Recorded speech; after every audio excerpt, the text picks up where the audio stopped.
video I'll be showing you how you can install Next.js application in your system very easily. If you are using Windows or Mac, that does not matter. But if you are new, I just suggest you to subscribe our channel for this kind of coding related videos. Let's start the video without wasting any time.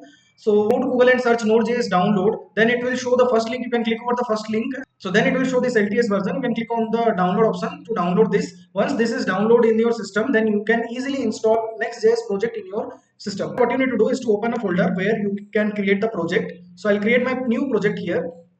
Then simply here I will write npx create next app @latest. This you have to also write. In 2025 there is Next.js version 15, okay, but in later there may be any new version which can come. So for that reason I have mentioned @latest, okay. Then it will ask you for your project name. So my project name will be demo. I'm writing it, but you write based on your requirements and project names. Would you like to use TypeScript? No, we don't want to use. We want to use simple JavaScript.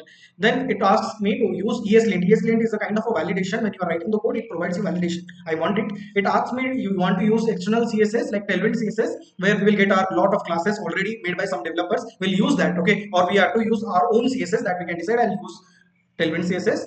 Then it asks you to use the src directory or we want to use the app directory. So we will be using app directory.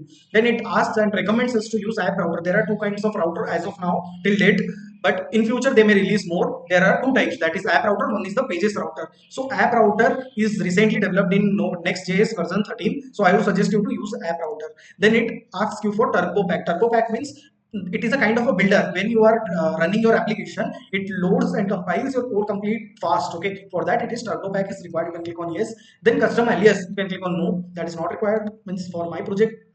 Then it takes some time for installation, maybe 1-2 minutes you have to wait. This is done, it will give some message like this to you, it is success. Then you can navigate to your project demo, because demo is my project name. Then I will just run npm run dev so that it will run my project, and then it will show me the link and I have to click on that link, okay.